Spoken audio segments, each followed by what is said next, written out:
The seat card with her name on it was gone from the table again.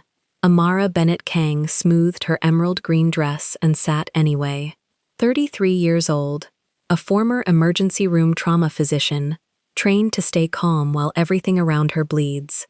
She had married into the most feared crime family in the city. She had learned to read a room the way she once read a dying patient. Every silence at that table meant something. Her husband is Kang Min-jae. They call him the Quiet One. Dark tailored suit, a slim silver watch, a black koi tattoo curling up the left side of his neck. He runs the family with a voice that never rises, and when his mother, Kang Sun-hee, mocks the color of Amara's skin in front of the whole table, he says nothing. For the first time, Amara lowers her head. The insult about her skin, the jokes about future grandchildren, the mother-in-law who repeats one cold sentence like a prayer, and a husband who watches it all in silence. But Amara doesn't yet know why he stayed quiet. And she doesn't know that a single voice message is about to arrive, one that turns the woman who humiliated her into the only person she can save. Before starting the story, comment down below where you are watching from and what time it is there. If stories of karma, love, and hidden truths move you, leave a like, be sure to subscribe to the channel, and click join to become a member and help our channel. The place card with her name had been moved. Amara Bennett Kang saw it the moment she stepped into the dining hall of the Kang mansion. 12 chairs down the long black table, each one set with silver and folded linen, and her own card, the one that had read the same seat for 3 years, now sat 2 places from the foot, beside an empty chair meant for a cousin who had not yet arrived. Her husband's mother stood near the head of the table, adjusting a spray of white orchids in a jade vase, and did not look up. Amara set her clutch on the sideboard.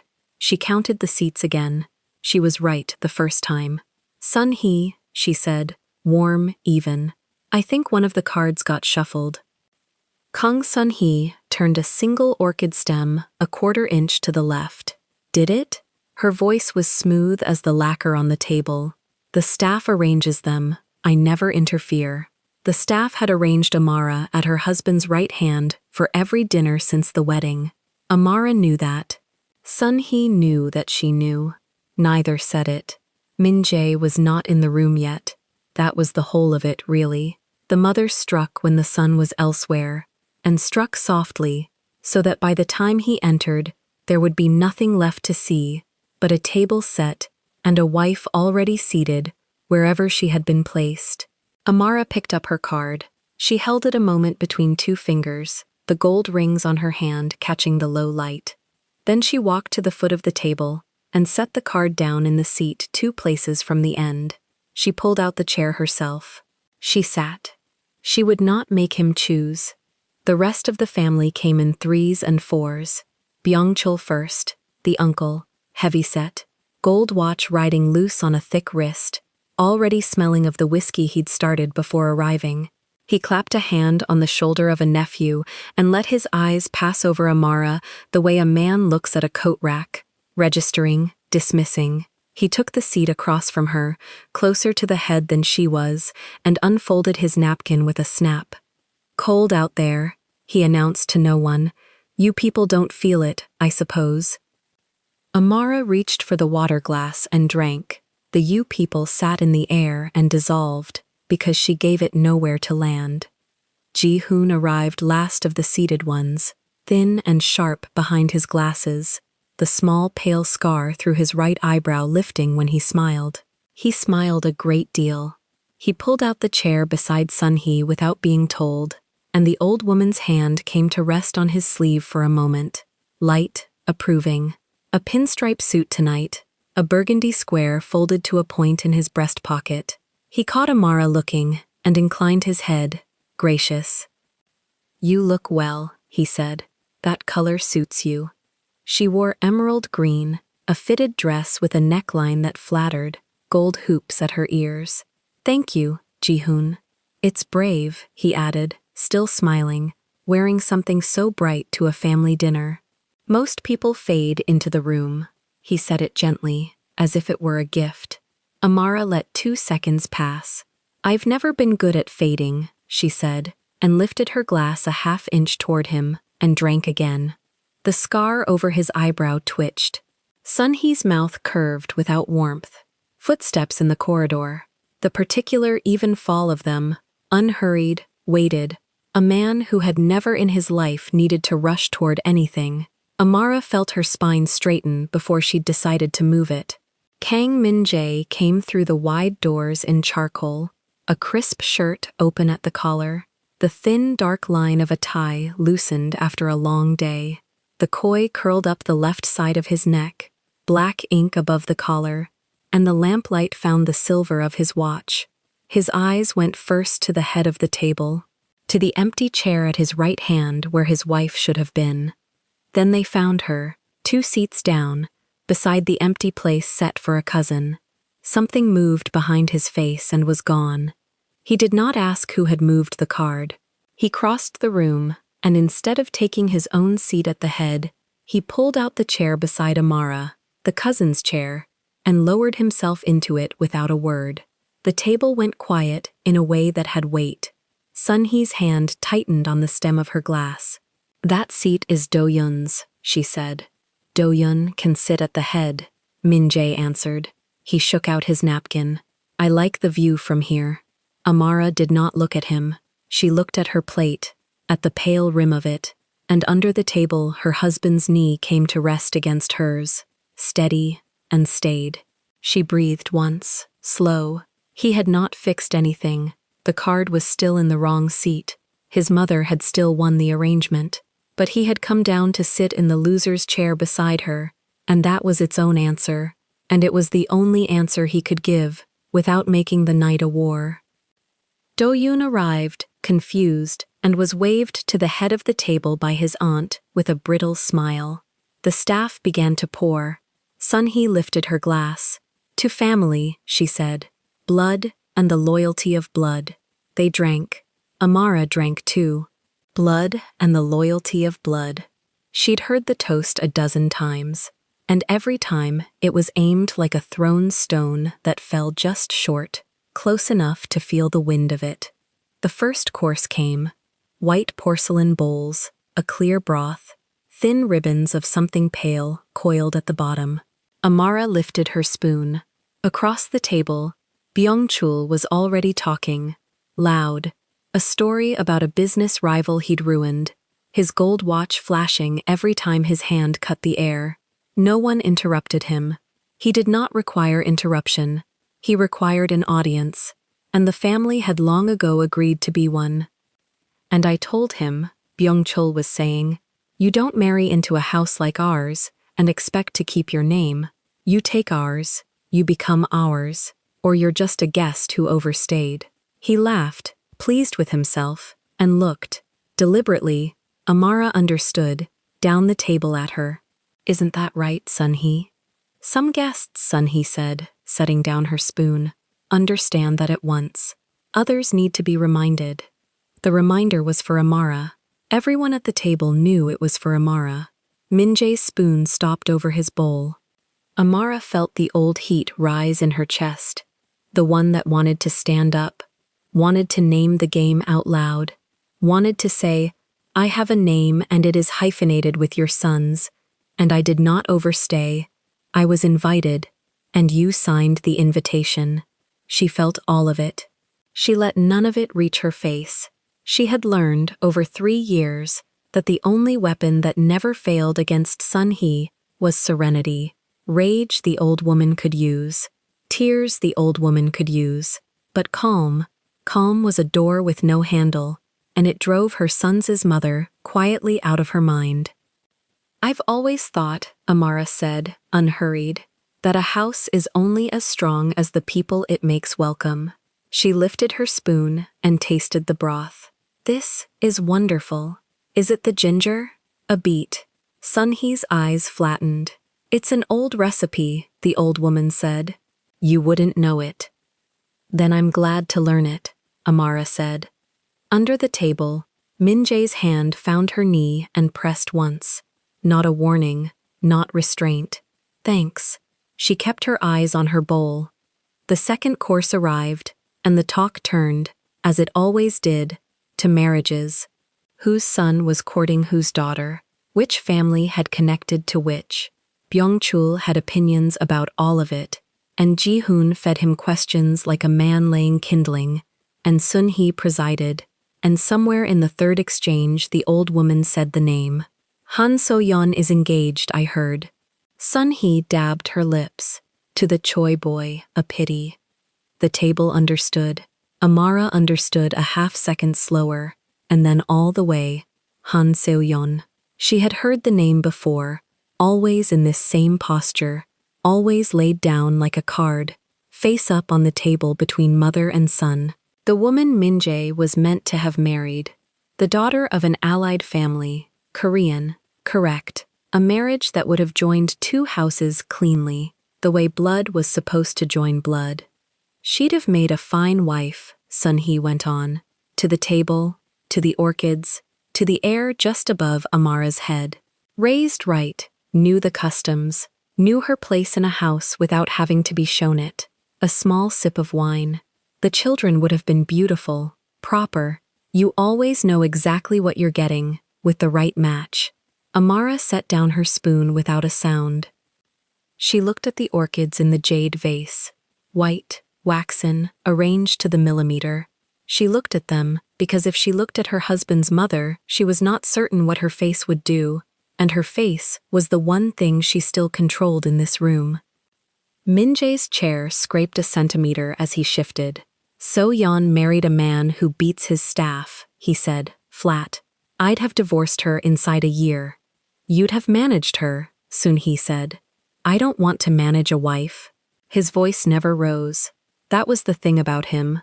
The lower the stakes, the softer he spoke, and the higher the stakes, the softer still, until at the worst moments, he was nearly a whisper, and everyone in the room leaned toward the whisper, because their lives might depend on catching it.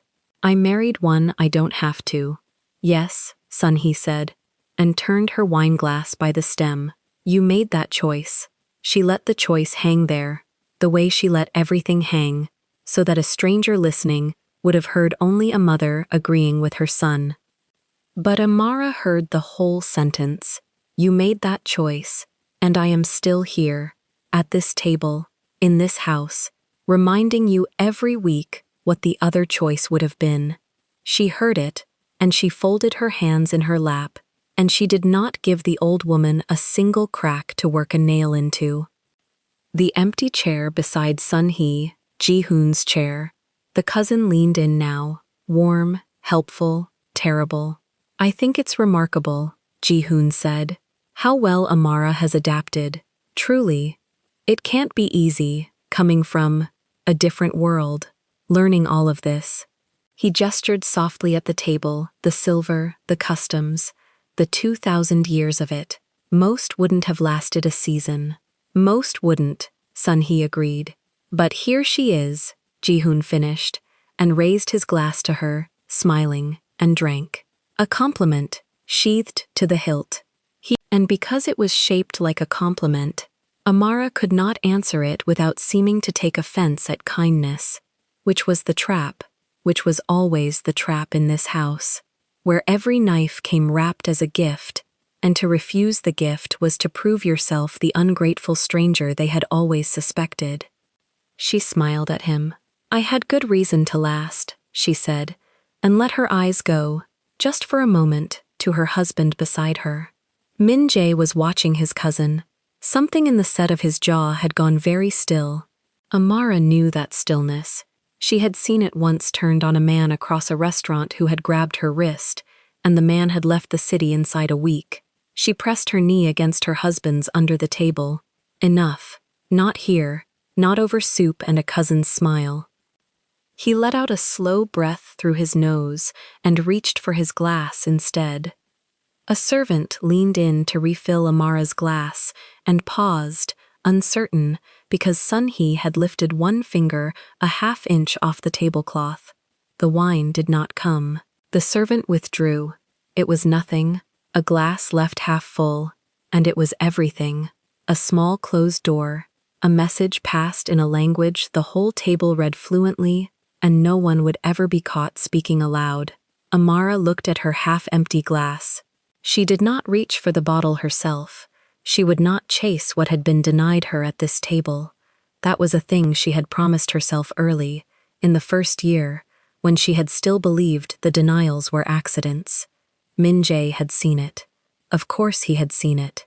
His eyes moved from the withdrawn servant to his mother's resting hand, and he lifted the bottle himself, and he filled his wife's glass to the rim, slow, in front of all of them, and set the bottle down with a small, deliberate click.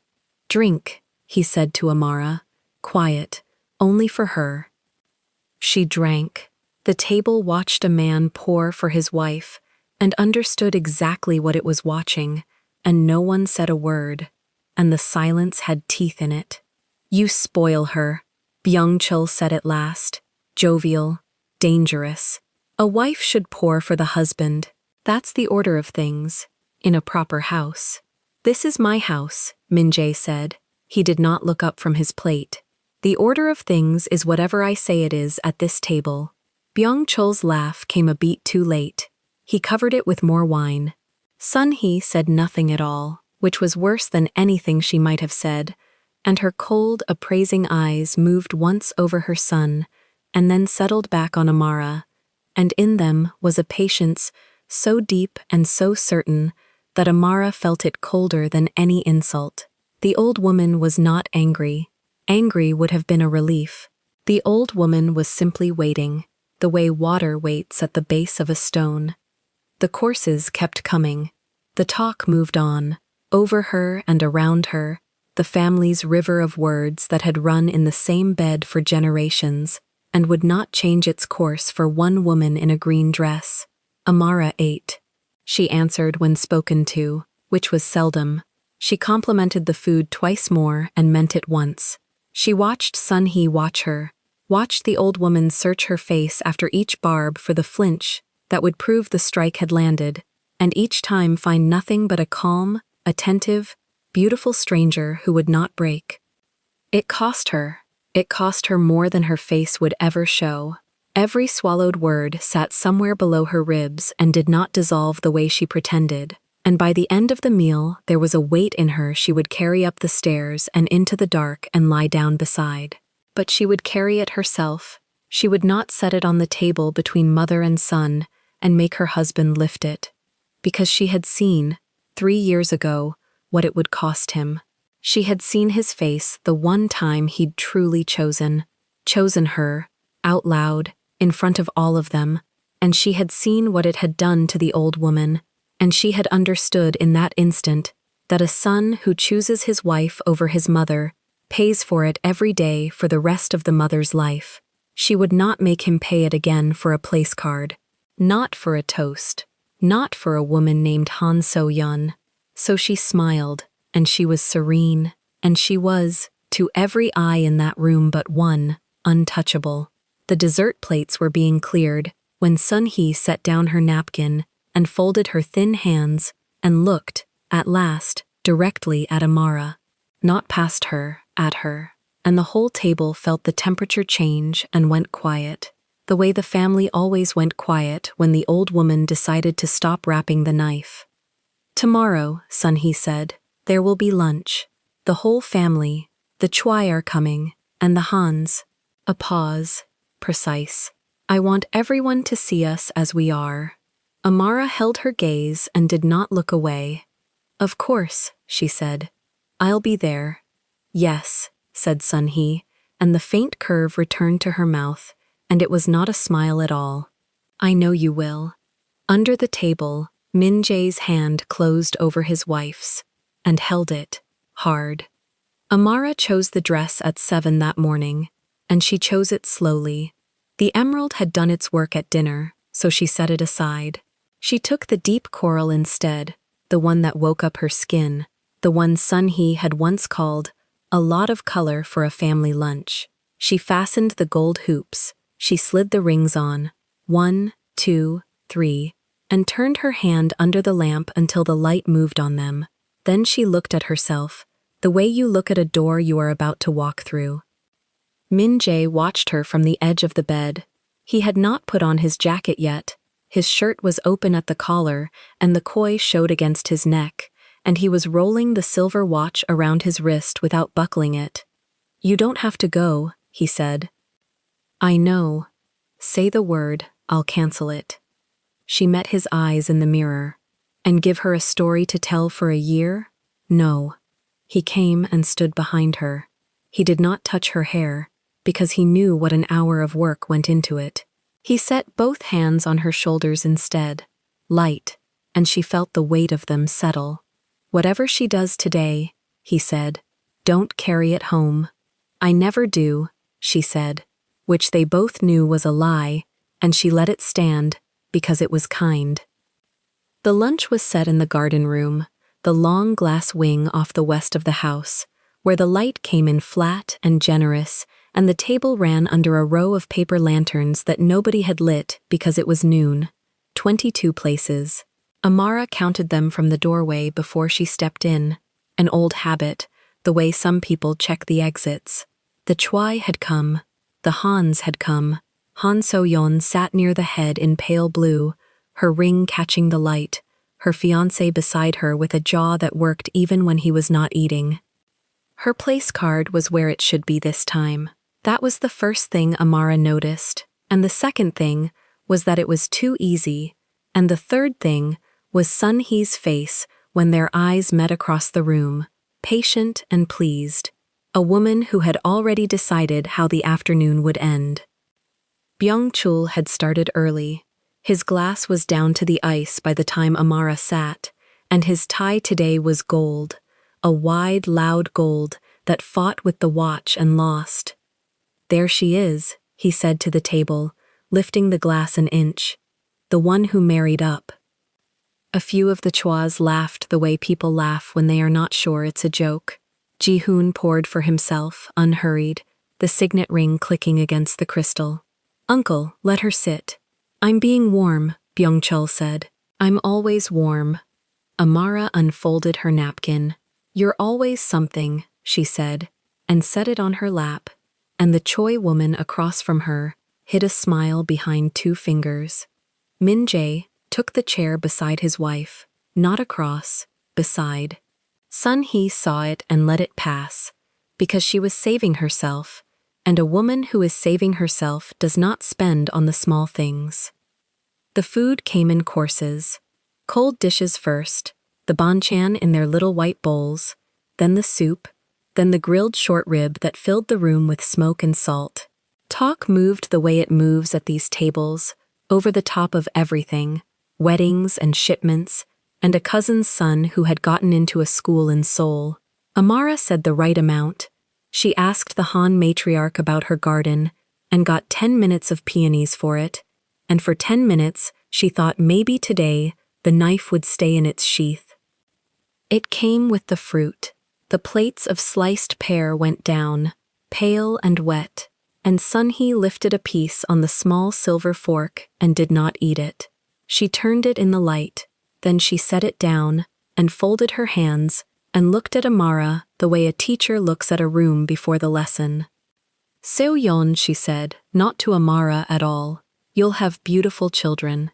The table softened toward the bride. Seo-yeon dipped her head.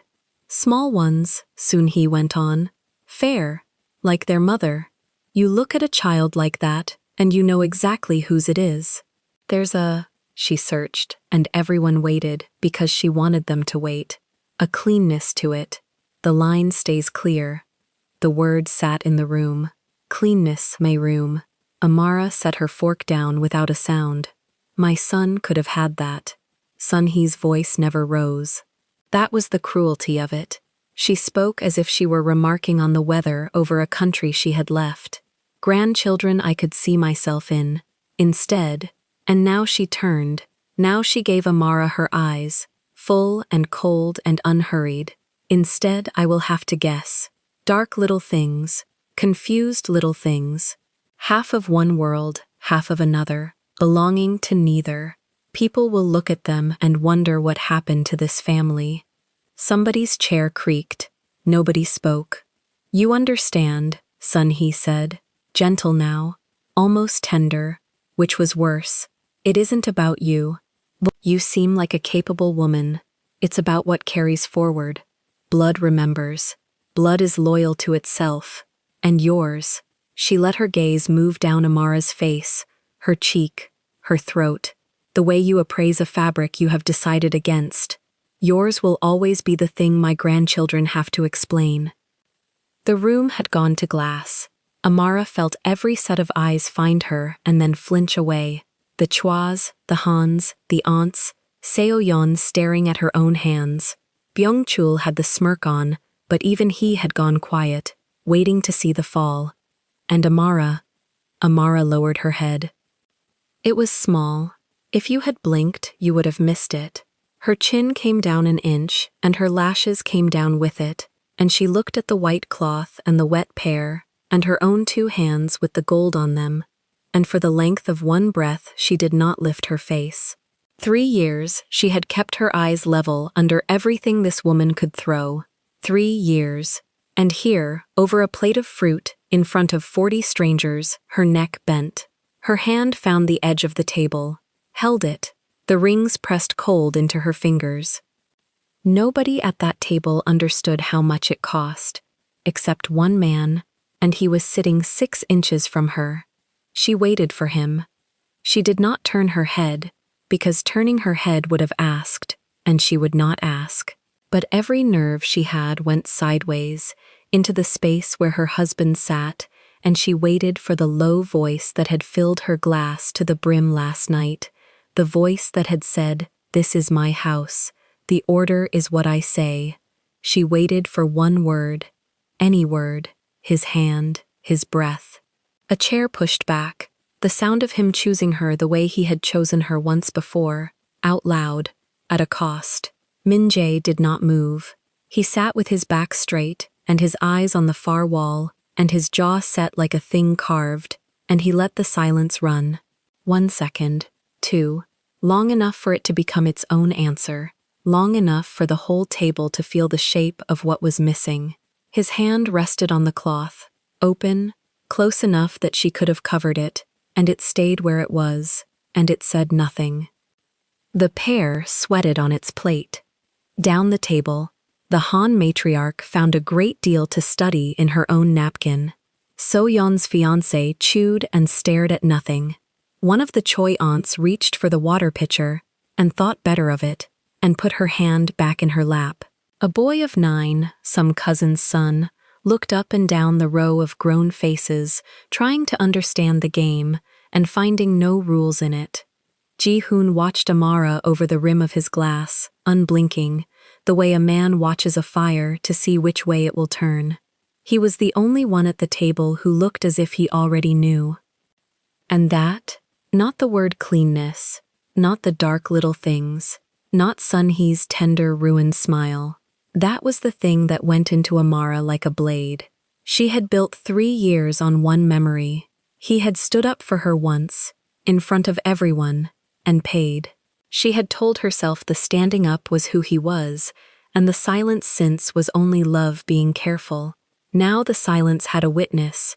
Now it had 40 witnesses and a plate of fruit and her own bent neck, and it was not careful. It was just silence. Something behind her ribs went very quiet. She lifted her head.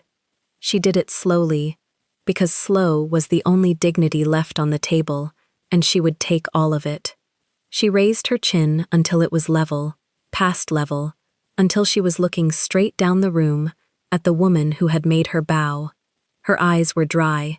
That surprised even her. She had thought she would find water there, and instead she found something flat and clear and cold, a thing she had not used in a long time. Sun-hee, she said. The name landed. Not mother, not the soft honorific she had used for 3 years. Just the name, laid on the table like a card. You've thought about my children a great deal, Amara said. Her voice was even.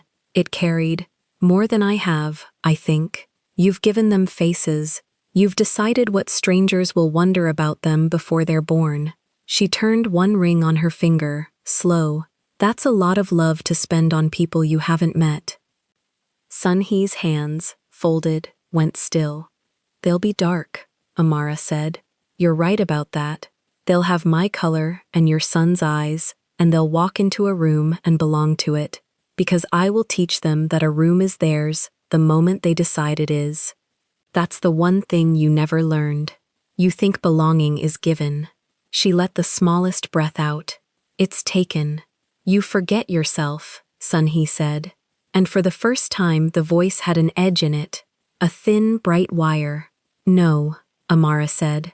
For 3 years I remembered myself so you wouldn't have to. That's over. Nobody moved. Ji-hoon had stopped pouring.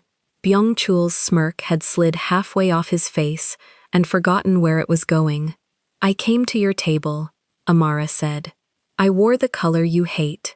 I ate your food and I asked about the peonies and I let your brother call me a woman who married up, because I know what this house costs my husband and I have never once made him pick up the bill. Her eyes moved, just once, to Min-jae beside her and came back. I did that for him, not for you. You should be very clear about the difference. She stood. She did not push the chair or drop the napkin or knock the crystal. She rose the way she had been taught to rise, a long time before she ever heard the name Kang.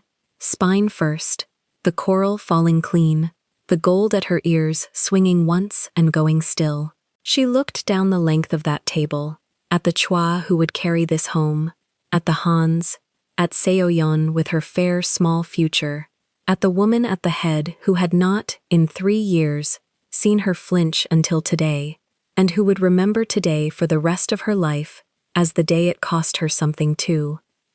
Thank you for lunch, Amara said. And she walked. Not fast.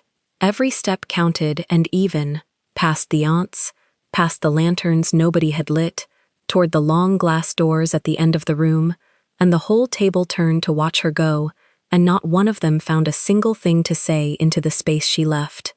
Behind her, at last, a chair scraped. She did not stop to see whose. She knew the weight of it. She heard the low voice say something short to the room, 3 words, 4, the voice finally arriving at the party an hour after the guests. And it was too late, and he knew it was too late, and that was why he was standing now, when standing cost nothing but the walk to the door. Amara reached the glass. Her hand found the cold handle. Through it she could see the pool, flat and blue and empty, the water not moving, the afternoon lying on it in a long white bar. She pushed the door, and the outside air came in, warm and green, and smelling of cut grass, and she stepped through it into the light. The door swung shut behind her on the sound of 40 people remembering how to breathe. She crossed the terrace to the low wall by the water and put both hands on the stone and looked at her own reflection sitting on the surface of the pool, dark and coral and gold, unbroken, level, the neck straight. She held herself there and let the last of it move through her and out, the way you let a wave pass when you are standing waist deep and refusing to be knocked down. She heard the door open again behind her. She heard his shoes on the stone, measured, slower than his walk, a man who did not know, for once, exactly what to do with his own hands. Amara.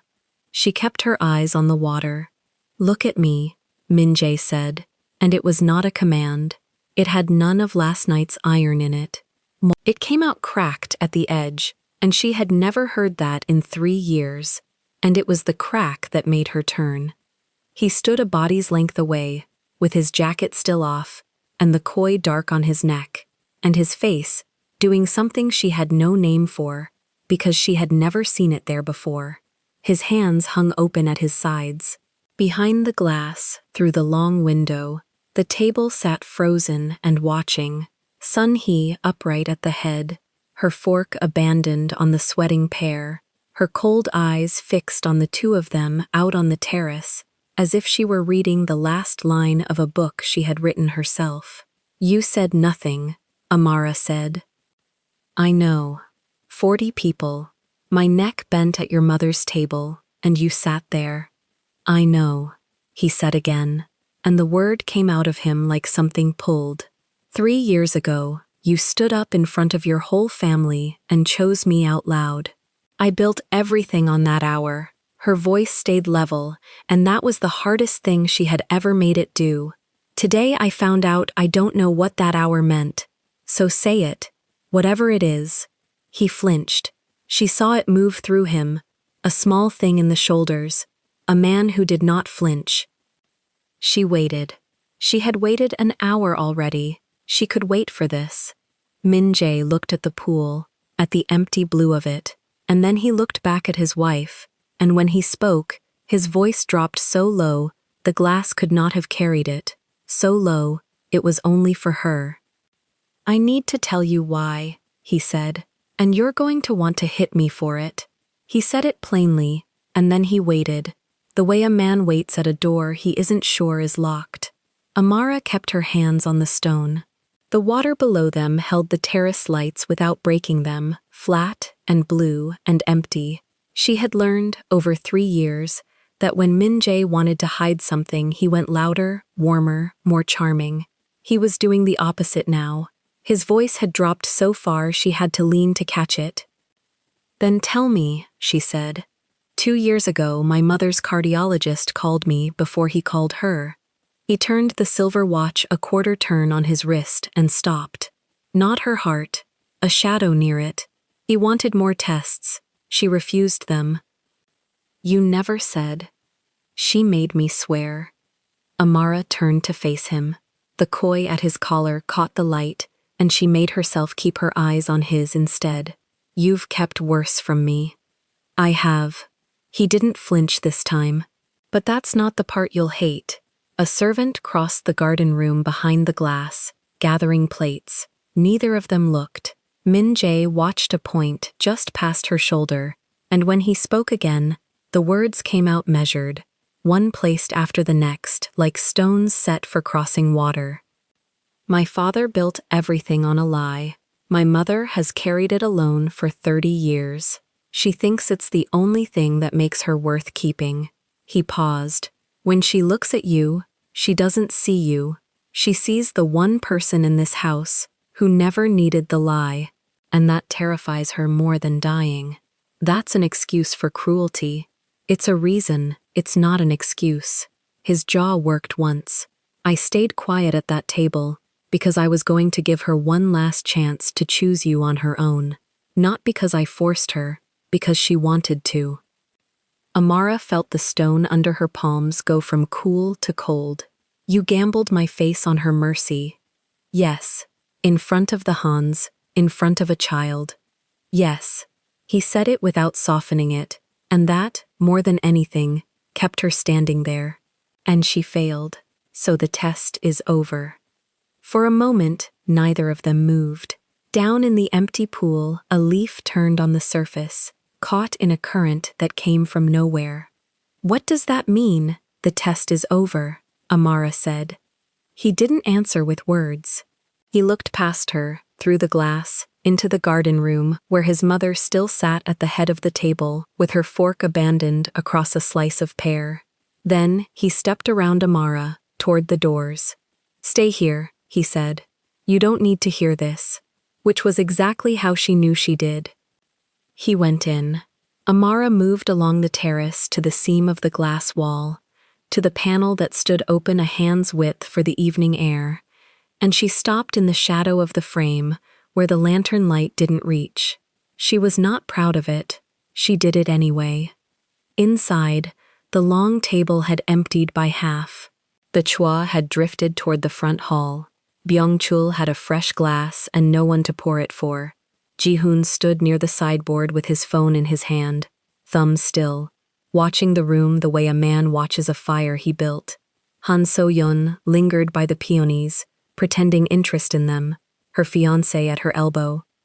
Min-jae reached his mother and put 2 fingers on the back of her chair. Walk with me, he said. Sun-hee looked up at her son. For one breath, something crossed her face that Amara had never seen there. Not fear, but the calculation that comes just before it. Then it was gone, and the cold assurance settled back over her like a shawl. She rose without help, small and straight, and let him guide her toward the far doors that gave onto the pool deck, away from the crossing servants and the lingering guests. Amara moved with them along the outside of the glass, keeping to the dark. They came out onto the deck at the shallow end.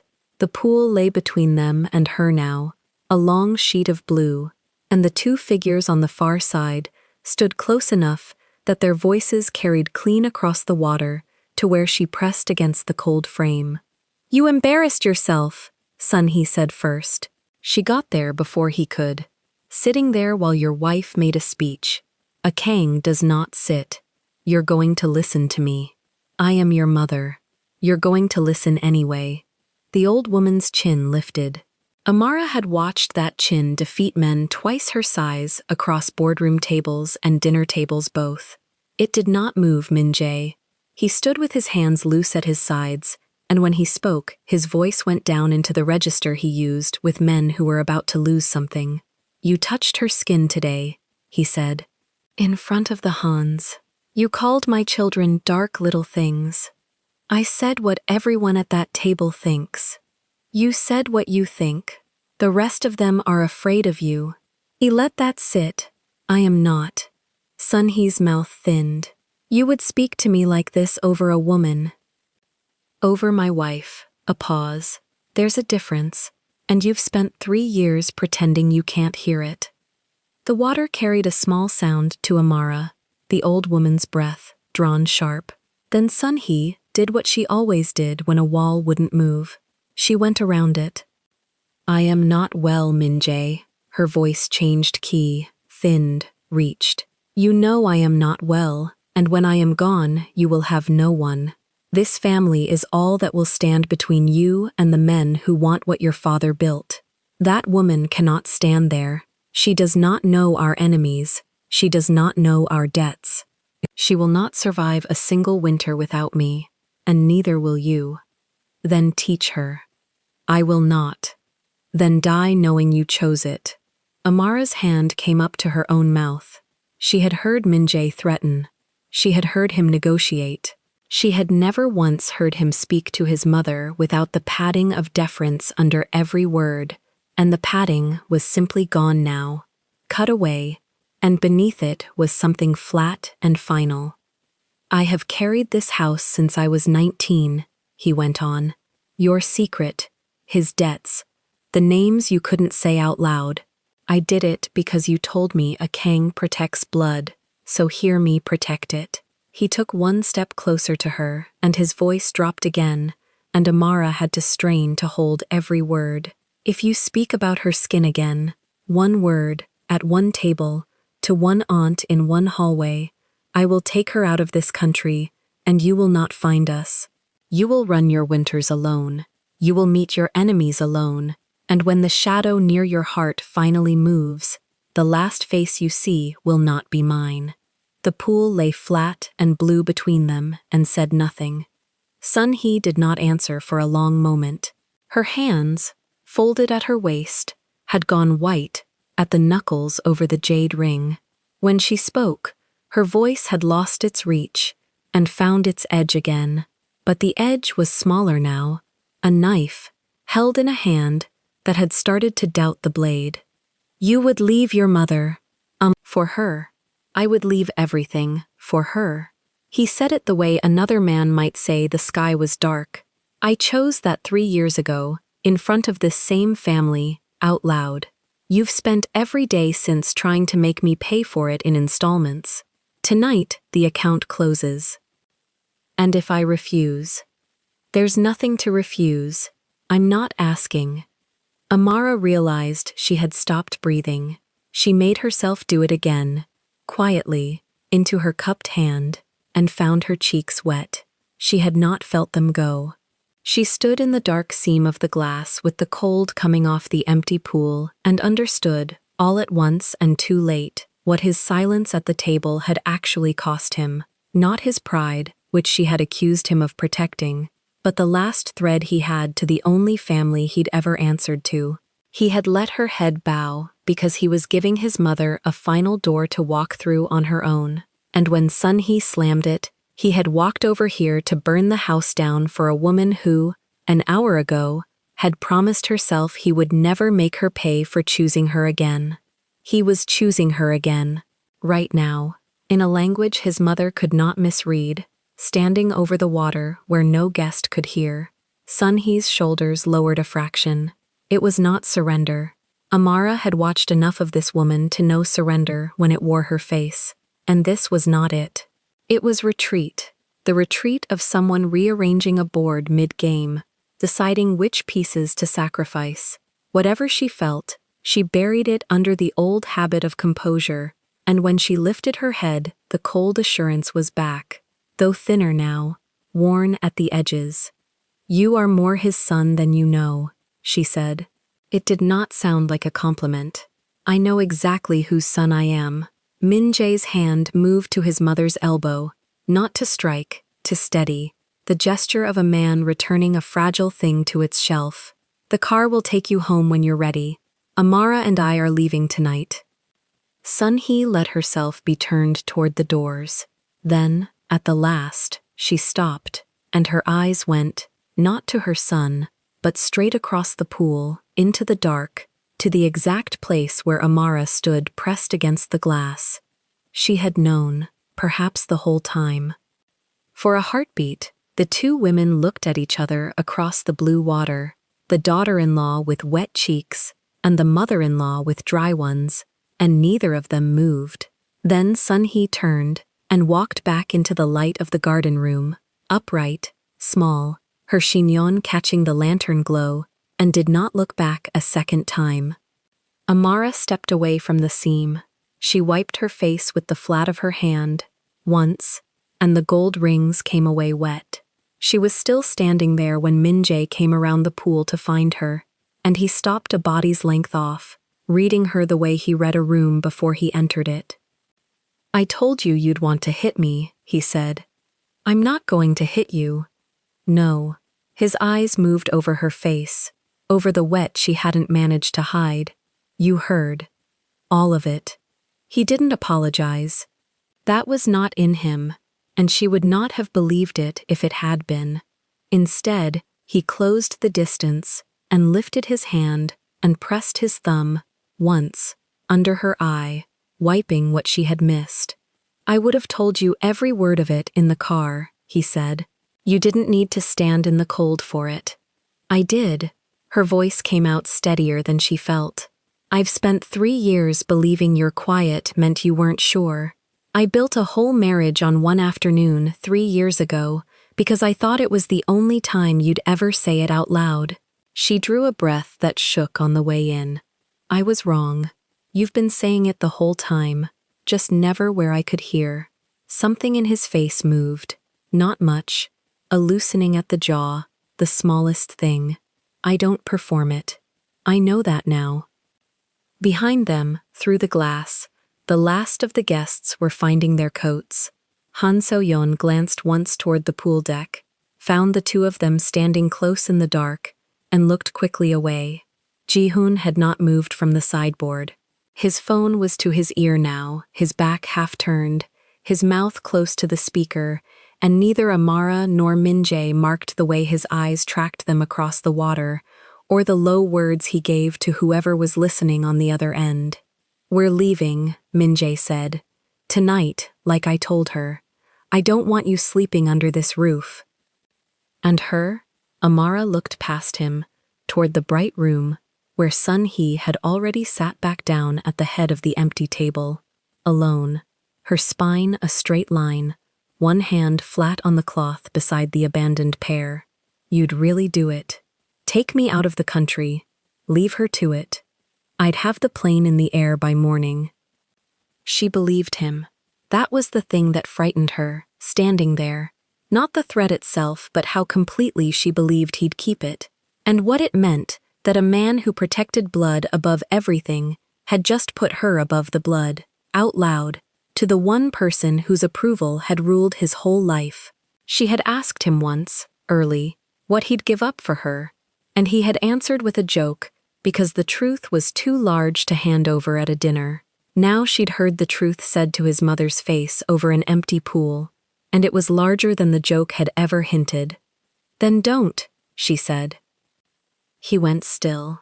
"Don't take me anywhere. Don't burn it down." She reached up and closed her hand over the one he still held at her cheek.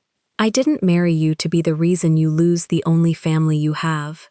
If she says one more word, I'll leave the room. I'll leave the country. But you don't get to set the fire alone and call it protecting me. That's just you paying the account by yourself again. I'm done watching you pay for me in the dark." For a long moment he said nothing, and the water lay flat between them and the bright room. Then he nodded, once, the smallest concession she had ever won from him. "All right," he said. "Together then. Together."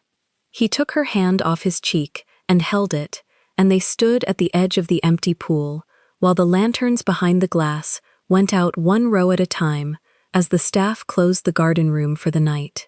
Somewhere across the deck, a phone screen lit a thin, sharp face in the dark, then went black. Amara did not see it. She was watching her husband watch his mother through the glass, and thinking that whatever came next would come for both of them now, and that this was the first night in 3 years she had not faced it alone. What neither of them heard, over the small sounds of the emptying house, was the name Ji-hoon spoke into his phone before he slipped it into his breast pocket and went to say his goodnights. A name that did not belong to anyone inside the Kang walls, spoken low, with the ease of a man reporting to someone he had served for a long time. Min-jae's hand tightened on hers. "Come on," he said. "We're going home." They went in through the dark garden room, past the head of the table where Sun-hee still sat with her hand on the cloth, and the old woman watched them pass without a word, her cold eyes following her son and the woman he would not put down. And for the first time in 3 years there was something behind those eyes that was not contempt and was not yet anything Amara could name. Amara did not look at her. She kept her chin level and her hand in her husband's, and walked out through the doors into the night, and behind her the last lantern died, and the long black table sat empty under it, set for a family that had just come apart at the seams and did not yet know how far the tear would run. 3 weeks in, Amara stopped setting the second place at breakfast out of habit. The house they kept across the river had a narrow kitchen and a window that caught the morning, and for 21 days, Min-jae had eaten standing at that window with his phone face down beside the plate. He answered every business call. He did not answer the one that came at the same hour each night, from a number he knew without looking. He let it ring itself out, and each time the ringing stopped, something in his jaw settled a fraction lower. Amara watched him do it and said nothing on the first night, or the second. On the third, she set her cup down. "You can pick it up," she said. "I won't leave the room." There is nothing to say to her yet. There's the fact that she called. He turned the phone over, looked at the screen gone dark, turned it back. That is not a fact she earned. She let it go. She had made him a promise on the terrace, together, not alone in the dark, and together meant she did not push him toward a door he was still deciding whether to burn. But she noticed the way he stood a little straighter each night after the ringing died, the way a man holds himself when he is proving something to a woman who cannot see him do it. By the 4th week, the calls thinned to nothing. Then, on a Tuesday, they stopped feeling like calls at all. Min-jae came home before dark, which he never did, and he came home with 2 men she had seen only at the edges of the family, the driver and the older one with the flat voice who handled what the family did not say out loud. They did not take off their shoes. That was how she knew. "Sit," Min-jae told her, and she did not sit. "Tell me standing." He put his phone on the counter and slid it toward her, the way a man slides a thing he does not want in his hand anymore. On the screen was a photograph. Sun-hee, in a chair Amara did not recognize, in a room with a bare bulb and a wall of gray block. The tight chignon had come half loose, her hands were folded in her lap the way they always were, the jade ring catching the light, and her chin was level, and her eyes were exactly as cold as they had been across the length of a black table, but her wrists were bound to the arms of the chair with plastic. Amara's hand went to the edge of the counter. She had done that once before, at a lunch table, when the floor of her life tilted. This time she did not lower her head. "When?" she said. "Sometime last night."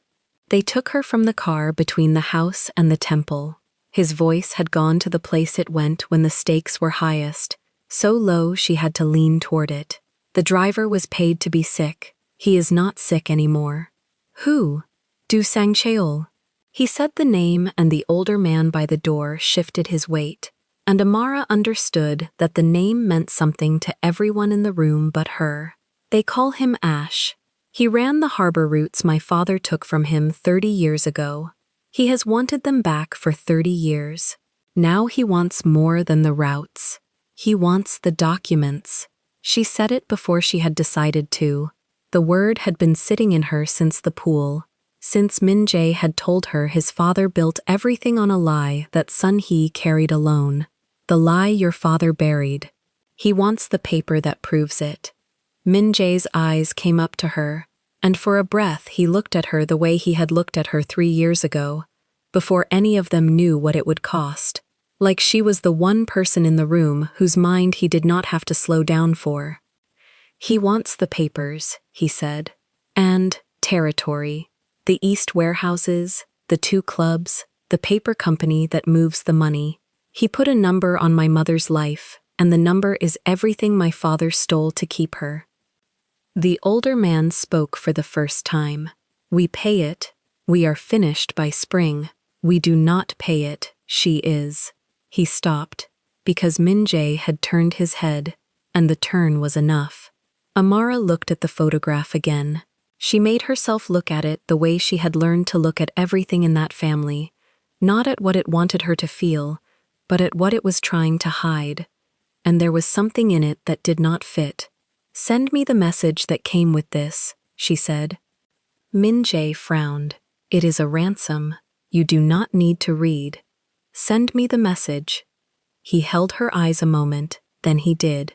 Her phone buzzed against the counter, and she picked it up and read it once, fast, the way she read a room. Then she read it again, slowly, the way she read a person who thought they were smarter than her. The demand was 3 lines of territory and 1 line of price, but underneath it, folded into the threat, like a man showing you he holds a card you did not know was in the deck, was a 4th line. "She will not last the routes she once ran. Ask her doctor how many weeks the shadow gives her. We do not need to kill her. We only need to wait." Amara set the phone down very gently because her hand had begun to want to do something less gentle. "Min-jae," she said, "read the last line." He read it. She watched it land. She watched the exact instant it reached the place in him that the terrace confession had come from, the shadow near the heart. 2 years, the cardiologist who called him before he called her, the secret he had sworn on and told no one but Amara, in a whisper, beside an empty pool, 4 weeks ago. "No one knows that," he said. His voice did not rise. It went somewhere colder than rising. "The doctor, me." A pause. "You. And now, Ash." The kitchen went quiet enough to hear the refrigerator work. "How?" Min-jae said. It was not a question aimed at her. It was a question aimed at the whole shape of his family, at every chair around every table, at the wall of block behind his mother's head. She refused the second scan. There is no chart, there is no file, there is nothing written down anywhere in the world, because she made me swear there would be nothing written down. "Then it wasn't taken from a file," Amara said. "It was carried in a mouth." She said it plainly and let it sit, and she watched him arrive at the thing she had already reached, watched him hate it as he arrived. "Someone she trusts," Amara said. "Someone close enough to know a secret she gave to no one." Or close enough to be standing near the day she almost gave it to someone. Ash didn't guess her doctor's words. Somebody in your blood handed them to him, to prove to you that the people around your mother are already his, so that you would pay without counting. That line isn't a threat about her heart. She tapped the phone. It's a signature. Someone wanted you to know they were inside. The older man by the door had gone still in a new way. The driver was looking at the floor. Min-jae picked the phone back up and looked at the photograph of his mother bound to a chair, and Amara saw the calculation move behind his eyes. The terrible arithmetic of a man asked to suspect everyone he had ever called cousin. Byung-chul is a drunk and a coward, he said, half to himself. He talks for money, but he has never once been trusted with anything worth selling. The aunts know nothing. Do-yun is a child. He stopped. He did not say the next name. Amara noticed the not saying, the way she noticed everything, the way she had noticed a place card moved 2 chairs down a lifetime ago. You skipped one, she said. I skipped no one. You skipped the one who stands at the sideboard with his phone, she said, and Min-jae's jaw moved, and she knew she had put her hand exactly on the thing he did not want touched. She did not press it. She had learned, in that house, that the fastest way to lose a man like this was to make him choose blood over you before he had chosen it himself. I'm not accusing your cousin, she said. I'm telling you what the message tells me. Whoever fed Ash your mother's diagnosis was close enough to hear it almost spoken, patient enough to sit on it for weeks, and hungry enough to hand it to the man who wants your family dead. You know your blood. You find the one who fits all 3. He set the phone down. For a long moment he looked at nothing. Then he did a thing he had not done in 4 weeks. He crossed to the window where he ate his breakfast standing up, and he looked out at the water, and he let her see his back, which, for a man like him, was a kind of surrender. She called me every night, he said quietly, for 4 weeks, and I let it ring. You didn't know. That is not the same as being clean. He turned. If I had picked up the phone, she would have been on the other end of a call, not in the back of a car. Or she'd have been in the car anyway, and you'd have heard it happen, Amara said. Don't build the guilt before we build the plan. You'll drown in the first, and we'll never reach the second. Something moved at the corner of his mouth that in another life might have been the start of a smile. You sound like a woman who has been in a room with worse men than me. I've been in a room with your mother, she said. That was training enough. The phone on the counter lit again. Not a call this time. A message. From a number that was not the ransom number. A number with no name attached to it. A burner. Bought and thrown. The kind of number that exists for 1 sentence and then dies. Min-jae reached for it. Amara got there first. She would ask herself later why she did that, why her hand moved before his, why some part of her already knew the message was hers and not his. She opened it. There was no photograph. There was no demand. There were 5 words, typed by a hand that had never once in 3 years typed her name. I have no one but you. Amara stood very still. She had heard the shape of that sentence before, in the second person, aimed like a spear. When I am gone, you will have no one. The argument Sun-hee had thrown at her own son beside the empty pool to prove that the family was the only shield and Amara the crack in it. It was the woman's oldest weapon, the sentence she used to bind her son to her, to make his loyalty a debt he could never finish paying. But it had never been sent to Amara. It had never been I have no one but you. Him. You. What is it? Min-jae said, and his voice had changed because her face had changed. Amara turned the phone so he could read it. She watched him read the 5 words, and she watched him not understand them the way she understood them, because he had not sat in the rebuffed chair for 3 years, had not been called dark little things. Over-sliced pears had not been the one thing in that house the old woman could not use, and therefore could not forgive. He read it as a plea. Amara read it as a defeat. The proudest woman she had ever met, bound to a chair with a burn-scarred man, counting down her heartbeats, and the only number she had found to dial in the dark, the only hand she had reached for, was the hand she had spent 3 years trying to break. She sent this, Amara said. Not Ash. Her. She got to a phone for the length of one sentence, and out of everyone she could have written, she stopped. Her throat had done something she did not permit it to do in front of people. She permitted it now, in front of him, because he was not people. She wrote to me.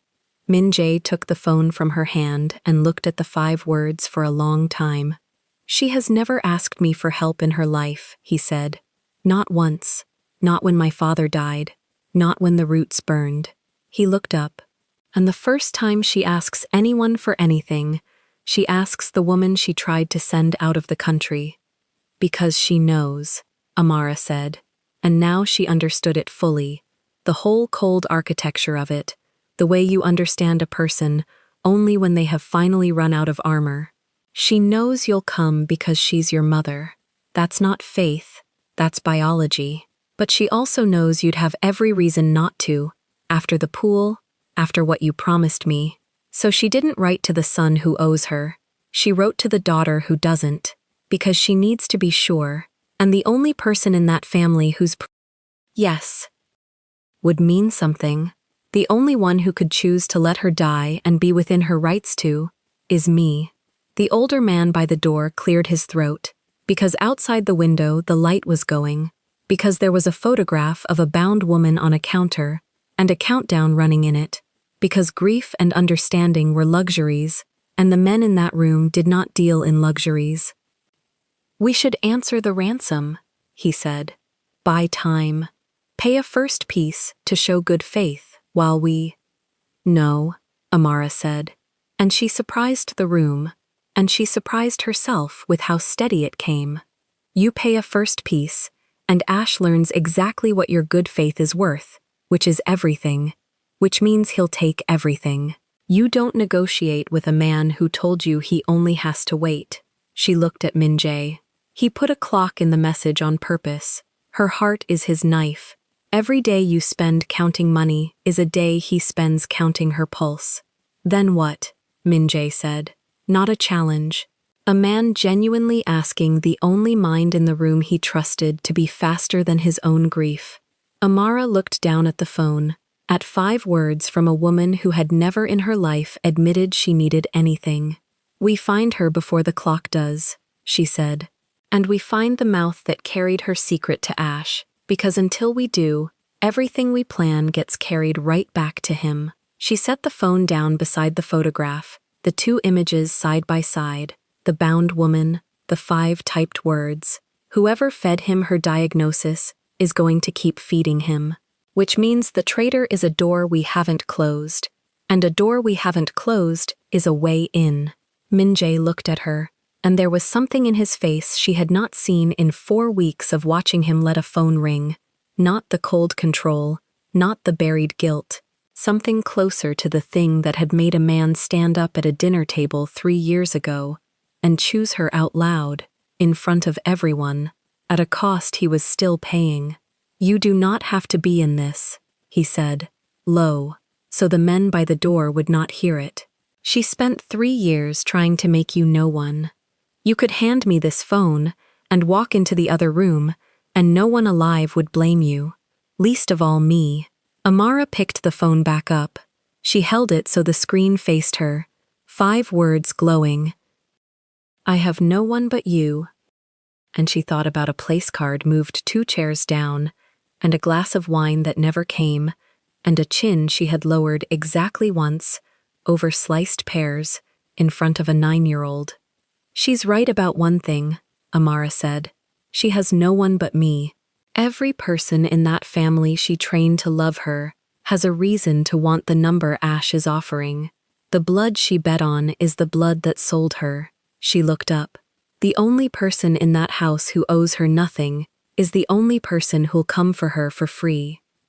She handed him the phone. So we go get your mother, she said. And when she wakes up, she can decide what it means that the woman she couldn't stand was the one who came. Behind them, outside the window, the last of the light left the water. And somewhere across the city, in a room the family did not yet know how to find, a burn-scarred man with dead flat eyes was already reading the reply come back, through a mouth that had every reason to smile. Amara played the recording a fourth time with the volume against her ear. The burner had sent it an hour after the ransom line, 12 seconds of nothing that Min-jae had already dismissed. A room tone, a cough. Ash proving Sun-hee was alive by letting them hear her breathe. Min-jae wanted the techmen to trace the number. Amara wanted the 12 seconds. She closed her eyes and listened past the voice. Under the breathing there was a hum, low, even, a note that did not belong to a warehouse or a garage.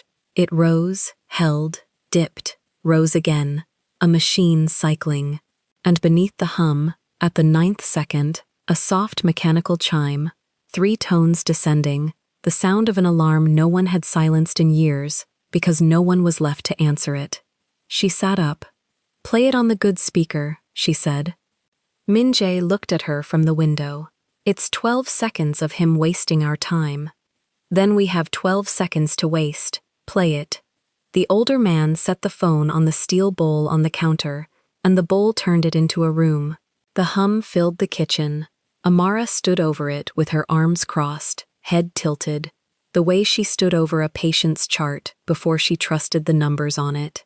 "That's a compressor," she said, "an old one. And that chime, that's a cardiac monitor with a dead battery calling for a nurse." Min-jae came off the window. "How do you know that sound?" "Because I spent 6 years hearing it and hating it." She did not look away from the bowl. "That's not a machine somebody bought. That's a machine somebody left. A ward that got switched off with everything still plugged in." The older man's jaw shifted. A hospital. A dead one. Amara finally lifted her eyes to Min-jae. Ash didn't rent that room.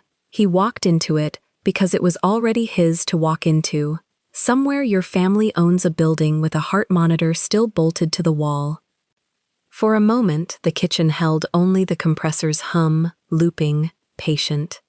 Then Min-jae said a name she had never heard, Seong-soo. The older man went still.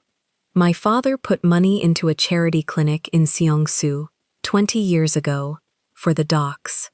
The men who loaded his boats." Min-jae's voice dropped another notch, which meant it mattered more than anything he had said all night. "It closed when the route moved. He never sold it. He said a man keeps a door he paid for. Ash ran those docks before your father took them," Amara said. It was not a question.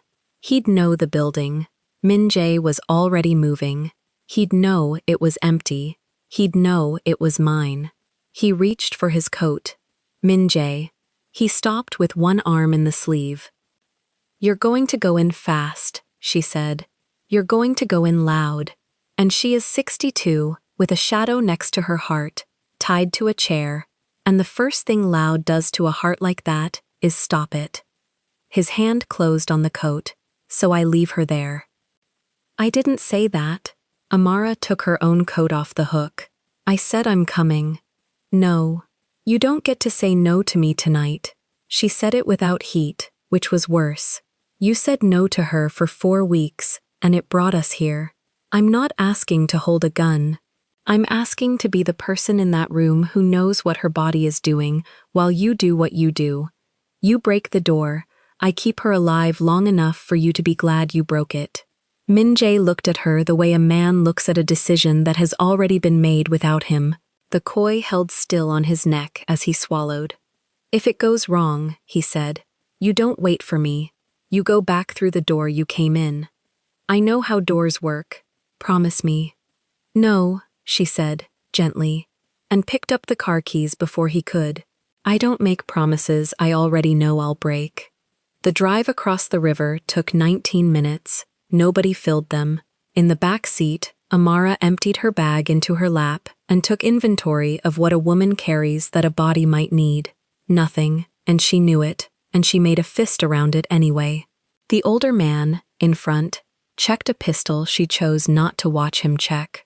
The clinic sat behind a chain-link fence gone orange with rust, 4 stories of gray block with the name long since pried off the facade, leaving a paler ghost of letters the rain hadn't finished eating. One window on the 3rd floor held light, the rest held nothing. Min-jae killed the engine 2 streets short, and they walked the last of it. 3rd floor, Amara murmured. The lights where the compressor is, cold rooms below it. They kept her where the heat still reaches. How many? Min-jae said to the older man. 2 at the stair, maybe a 3rd. Min-jae drew his coat, closed over the thing at his hip. Then it's the stair.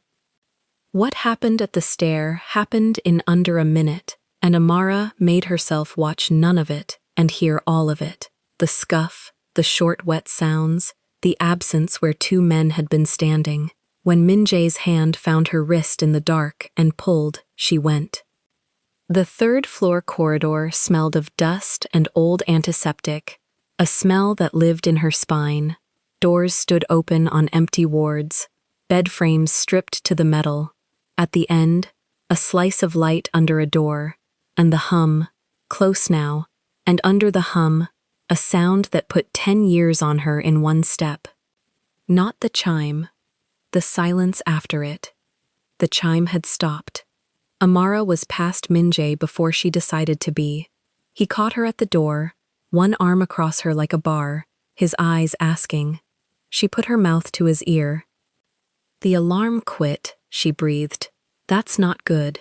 That's the opposite of good. Open it. He opened it.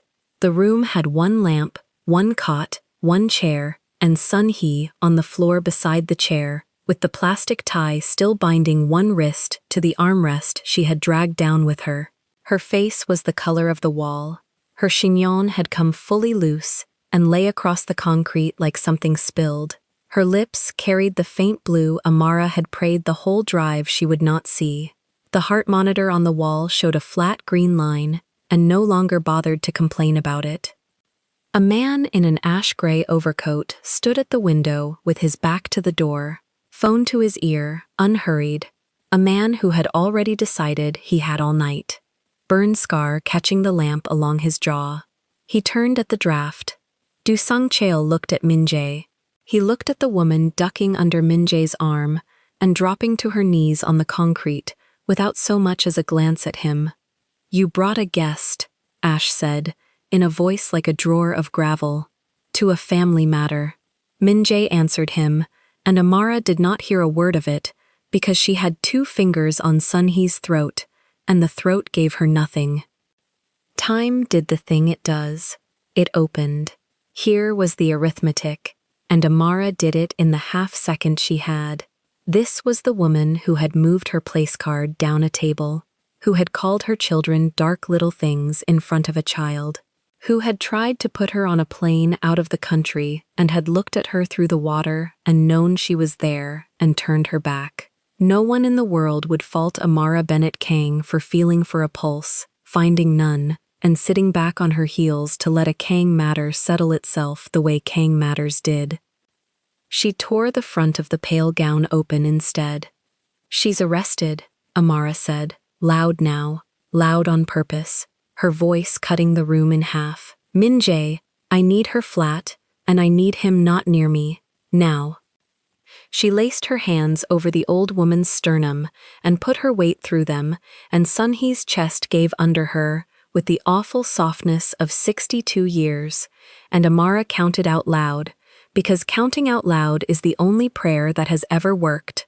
1 and 2 and 3 and 4, driving the heart that had quit back toward the idea of beating. Behind her, the room came apart. She did not turn around. She heard the overcoat move. She heard Min-jae move faster. She heard the older man's weight cross the door and something heavy meet a wall, and a chair go over, and a sound a man makes exactly once. She kept her count. 30. She pinched the cold nose shut and sealed her mouth over lips gone slack, and gave the breath that a stranger gives. A stranger. Two of them, and watched the sunken chest lift because she lifted it, and went back to her hands.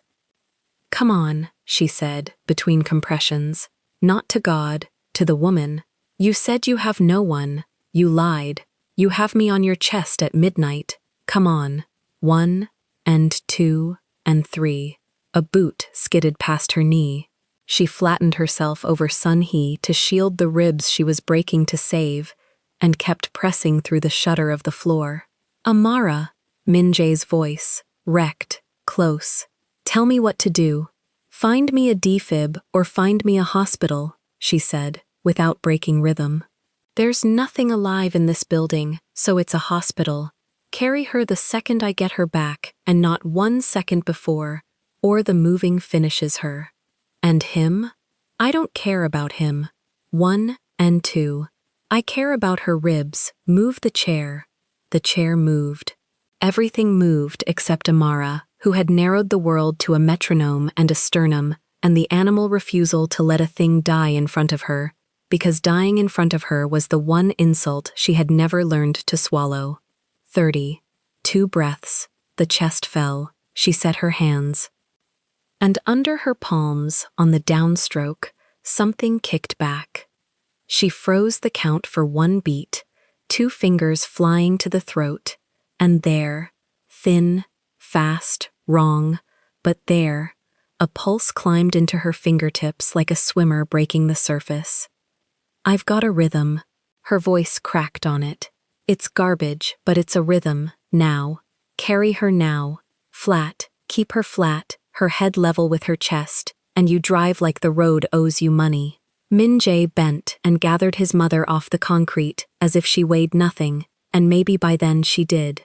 The loose silver hair fell over his forearm. Sun-hee's eyes did not open, but her chest rose on its own, once, ragged, and took the next breath without asking Amara for it. And Amara let out something that was not quite a sob, because she did not have the seconds to spend on it. She looked back once as they went.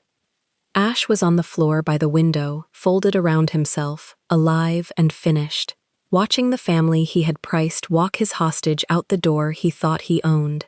He said something. Amara did not collect it. "Some voices you leave in the room."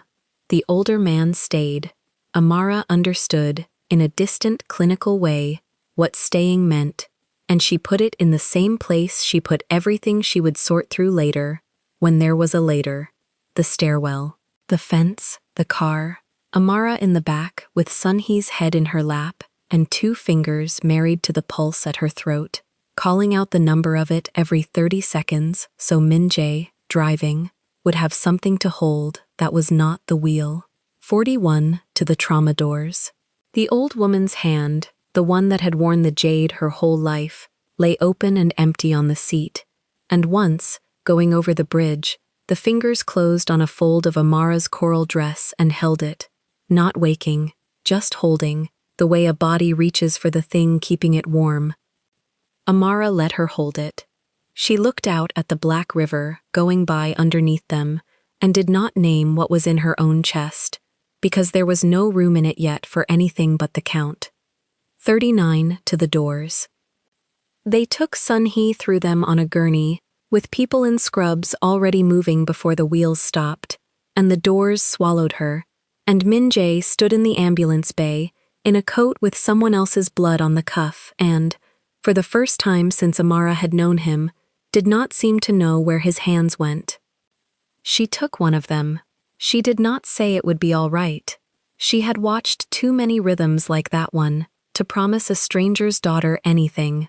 She only held the hand, and stood in the cold with him, and waited, which was the thing she had refused to do upstairs, and would now do for as long as it took. The night went to morning in a plastic chair.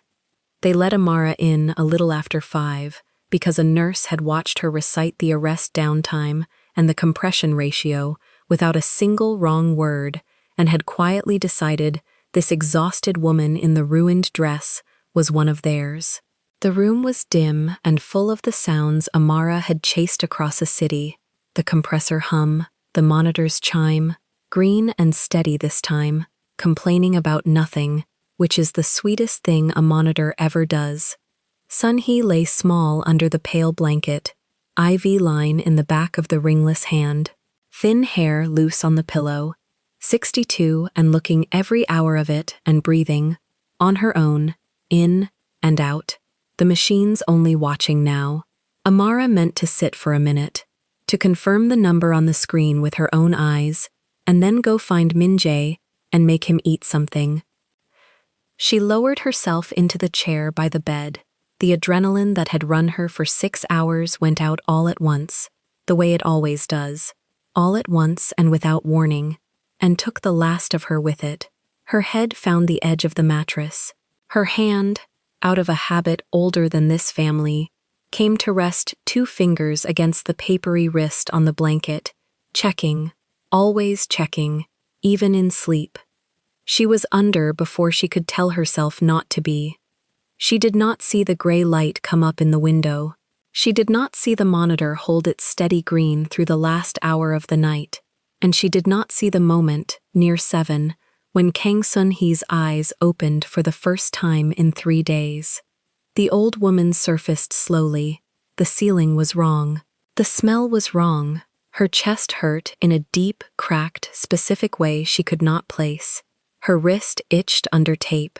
She turned her head on the pillow, the only thing she had the strength to turn, to learn where in the world she had washed up.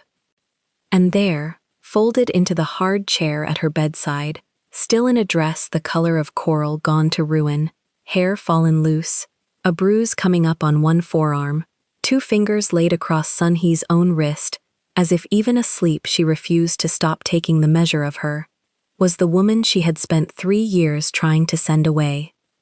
Sun-hee did not move. She did not wake her. She lay in the gray light and looked at the dark hand resting on her white one, at the girl who had come, at the only person in her blood or out of it who had walked into that room and knelt on that floor and breathed her own breath into a body that had already quit. And Kang Sun-hee, who had not wept at her husband's grave, who had buried a lie for 30 years without once letting it show on her face, felt her chin begin to shake, and had nowhere left to hide it, and no one awake to see. Sun-hee let 1 tear fall and then stopped the rest by force, the way she had stopped everything for 62 years. She did not wake the woman in the chair. She lay still and watched the dark hand rise and fall on the thin pulse in her wrist, and she began, for the first time, to count backward through the people who could have known where she was. 3 days of silence in that gray room had given her nothing to do but think. She had listened to Ash on his phone. She had heard the shape of what he wanted, and somewhere in the listening, a smaller thing had come loose in her chest that had nothing to do with the shadow near her heart. Min-jae came in at 9. He stood in the doorway and looked at his mother awake, and at his wife asleep with 2 fingers on his mother's wrist, and something in his jaw moved that Amara would have recognized. "Don't wake her," Sun-hee said. Her voice was sand. "She has earned the chair." He crossed the room. He did not sit. He put a folder on the tray table, the kind of folder that travels in a locked drawer, and he opened it in front of his mother, because she had asked, 3 days ago through a wall, for the truth to be brought where she could touch it. Amara woke to the sound of paper. She lifted her head. Her neck had locked in the night. She kept her fingers where they were. "You found it," she said. "We found him," Min-jae answered. The old man with the flat voice came in behind him and stood by the door with his hands folded, a man delivering a verdict rather than guarding one. He had stayed behind at the clinic. He had spent the night with the phones Ash left. "The burner," the old man said, "that sent the medical line. It talked to one number in the city 40 times in 3 weeks. That number is registered to a shell that leases a car. The car is kept in a garage under a building in Cheongdam. The building is leased to Kang Ji-hoon." Sun-hee closed her eyes. She did not gasp. She had known before he finished. Her body had known when Amara first said a mouth carried it. "He came to see me," she said, "in this hospital. Yesterday, he brought orchids. He came to see whether you would live," Minjae said, "so he'd know which war he was in." Amara stood. Her knees complained. She looked at the folder, at the photographs, at a name printed 40 times in a phone log, and she felt no triumph, only the cold arithmetic of it clicking into place. The man at the sideboard with his phone, the cousin who smiled while his aunt cut the color of Amara's skin. He had not merely watched. He had fed the fire for months, one poisoned compliment at a time, because a house at war with itself is a house that does not look at its own back. Amara studied the old man by the door. 40 calls in 3 weeks, she said. He wasn't reporting. He was steering. Every time she pushed harder at me, he told a stranger how it went. "He asked me once," the old man said, "how the aunt was behaving. I thought it was gossip. I was slow." "You weren't slow," Amara said. "You just believed the favorite loved the house." Minjae turned a photograph on the tray so his mother could see it. The garage under the Cheongdam building. A car she would know. She looked at it, and her hand tightened once on the blanket. "Why?" Amara said. "He was the favorite. She wanted him to inherit." Sunhee opened her eyes, and they were dry now, and old, and finally honest. "Because he learned what his uncle learned," she said, "that the thing my husband built was built on a grave." She made Minjae close the door. She made him help her sit up, which cost her, the cracked ribs pulling with every inch, and she refused the pillow he offered until she was upright the way she needed to be to say it. 30 years ago, your father did not rise," Sunhee said. "He took. There was another family, the Yun. They ran the harbor before Ash was old enough to shave, and your father was nothing, a driver, a man who carried other men's coats." Minjae stood very still. "There were papers," she said, "a record of what the Yun owned and what they were owed. Your father made those papers disappear and wrote new ones. And the son the Yun would have handed everything to, the true heir of the harbor, your father made sure the world forgot that boy existed.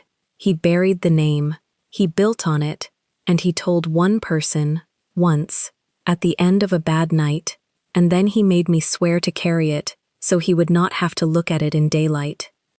The room held its breath. Even the old man by the door lowered his eyes. "You," Sunhee said, and looked at her son, "should never have been the successor. There was a line before ours.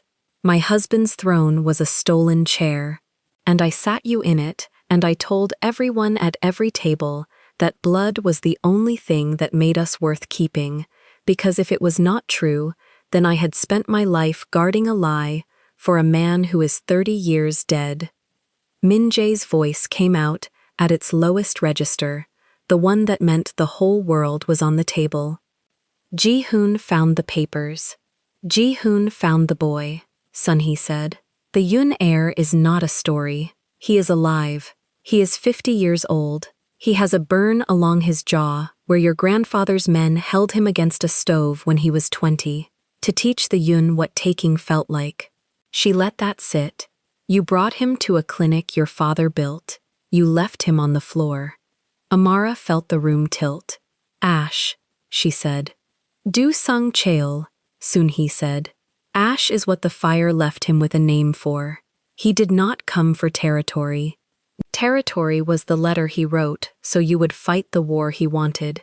He came for the papers, because the papers are the only thing that can tell the world he is the one who should have had all of it. Attacking that woman," she moved her chin 1 degree toward Amara, "was his first move. Split the house. Turn the mother against the son's wife. Make us so busy hating what was inside our own walls that we never checked who was climbing them." "And Ji-hoon opened the door," Minjae said. "Ji-hoon wanted the chair," his mother said. "Do Sung Cheol wanted the chair burned. They found each other. My favorite fed a stranger the one secret that could unmake us. one phone call at a time, and I let him near me because he had my husband's smile. She turned her hand over under Amara's fingers, slowly, until her palm was up, an old woman's palm without its jade ring, and she held nothing, and offered nothing, and simply left it open. "You should have let me stay on that floor," she said. "It would have solved the whole war." Amara did not take the hand and did not refuse it. She let it lie there. "I don't run wars," she said. "I ran a code. That's all it was." They did not take Ji-hoon in the street. Min-jae was his father's son in exactly the way his mother had feared, and in exactly one way she had not. He understood that some debts are collected in front of witnesses. So it was the table again. 10 days later, when Sun-hee could stand for the length of a meal, she called the family to the mansion. The aunts, the uncle, Do-yoon, the cousins who had watched Amara bow her head over sliced pear and looked away. The long black table, the paper lanterns, lit this time. The same 22 places. Ji-hoon came because to not come was to confess. He wore the pinstripe and the burgundy square and the gold signet, and he sat where the favorite sits, and he did not know that the old man with the flat voice had spent 10 days turning 40 phone calls into a rope. Amara watched him take his seat. She watched him lay his napkin across his knee and pour himself water and lean to murmur something to the aunt beside him that made her thin smile flatten. He was a man who had smiled at this table, while an old woman he called family cut Amara open over sliced pear. He had never once dropped the smile. It was still on his face now, easy, groomed, sure of the room. She let him keep it. The rope was already around his neck. There was no need to tighten it early. Min-jae did not shout. He never shouts. He set a single phone on the white cloth in front of his cousin, halfway through the second course, and he pressed play, and the room heard Ji-hoon's own voice reading a woman's heart condition to a stranger like a man reading a stock price. Byung-chul put down his fork. For once, the smirk did not come. Ji-hoon reached for the glasses on his face, an old habit, buying a second. "This is 40 times, Min-jae said. Cheongdam, the car, the Yoon boy. He let each land. You gave him my mother's weeks."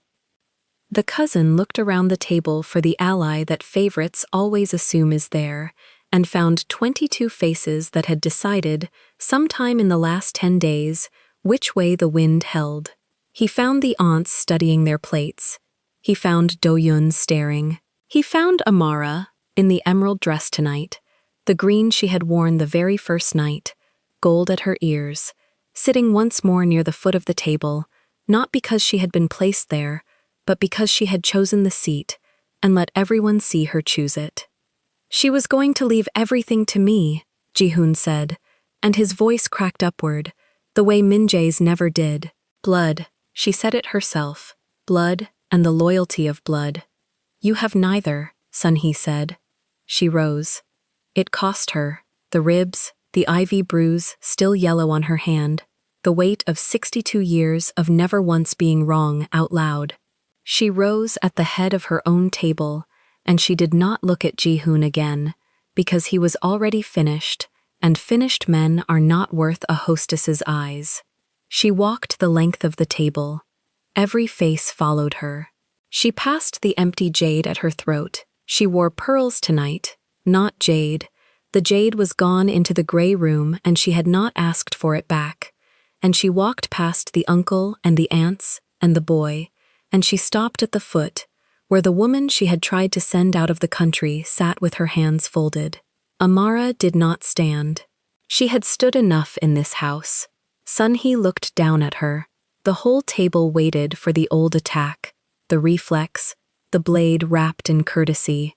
3 years ago, Sun-hee said, and her voice carried, because she had spent a life learning to make a room listen. "I moved a card at this table so that you would sit below your place. Last month, I told these people your children would belong nowhere." She paused. The lanterns did not flicker, Nothing rescued her from the silence she had to walk into. You put your mouth on mine at midnight and gave me back a heart I spent 30 years making unworthy of the gift. She lowered herself. Not a bow. She was too old and too proud for a bow, but a bend, the deepest her ribs would allow, until she was closer to Amara's level than a Kang matriarch had ever lowered herself to anyone. I am asking you to forgive me, Sun He said, in front of all of them, and I am not asking you to say yes. The table did not breathe. Amara looked at the old woman for a long moment. She thought about the pear, and the pool, and the flat line on the wall, and the thin pulse she had counted across a bridge. She thought about a woman who had never once asked for anything, and had now asked twice, once for her life, once for this. She thought about the folder on the tray table, the stolen chair, the boy her husband's family had erased. She thought about how easy it would have been, in the gray room, to keep her fingers off that failing throat and let the arithmetic close itself. I heard you, Amara said. Quiet, even. That's all forgiveness is. Somebody hears you and stays in the room. She did not say yes. She did not say no. She reached out and took Minjae's hand instead, there at the foot of the table, where 3 years ago she had first learned to swallow an insult so that this man would not have to choose between his wife and his mother. Saving your life didn't erase what you did, she said to Sun He. I want you to know that. I didn't kneel on that floor because you deserved it. I knelt because I decided a long time ago that your hate wasn't going to get to reach inside me and change what I am. She turned her head and looked at every face down the length of the black table, the aunts and the uncle and the cousin who was already, quietly, being walked from the room by 2 men who had not raised their voices. Belonging isn't given. I told you that once. I'm keeping it. The aunt beside the empty favorite's seat reached out, slowly, and turned Jihoon's abandoned glass upside down on the cloth. The old gesture for a name struck from the family. No one stopped her. Byung-chul, who had spent 3 years narrating who belonged and who did not, looked at the overturned glass and said nothing at all, and that silence from the loudest man at every table was its own kind of verdict. Min Jae's hand closed around hers. He had been told, 10 days ago, exactly what he was. Not the heir, the son of a man who took, sitting a stolen chair, holding an empire that a burned man in a gray coat had every right in the world to want back. He might lose the harbor. He might lose the warehouses and the 2 clubs and the paper company that moved the money. His mother's whole life had been built to guard a name that was never rightfully theirs, and now the name was cracked open on a hospital tray table for anyone to read. He looked at his wife's hand in his. He had learned the one thing no enemy could take, the one thing that was not stolen, that no set of papers could unwrite, that would still be his when the harbor and the clubs and the name were gone. The woman who stayed. Sun He straightened, slowly, and stood at the foot of her own table, beside the 2 of them, and for the first time in 30 years, her hands held nothing and guarded nothing. Down the room, a door closed on the favorite. Somewhere across the city, a burned man was reading, at last, that the house he'd tried to split had chosen, not blood, not the lie, but the woman who came for free. Amara reached up with her free hand and, without a word, moved the place card in front of her 1 seat higher, into the space beside her husband, where she had sat for 3 years before anyone tried to move her. Nobody at the table said a thing. Nobody needed to. If you want to watch all the stories without any ads and also get access to bonus scenes, extended epilogues, and exclusive spicy chapters, head over to our Patreon. Scan the QR code on the screen. The link is in the description or in the pinned comment. See you there. If this story moved you, stop for a moment and reflect. Have you ever swallowed an insult to protect someone you love, hoping your silence would be seen as strength?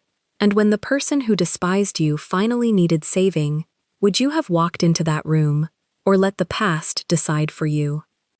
Tell us your experiences and feelings in the comments. We read them all.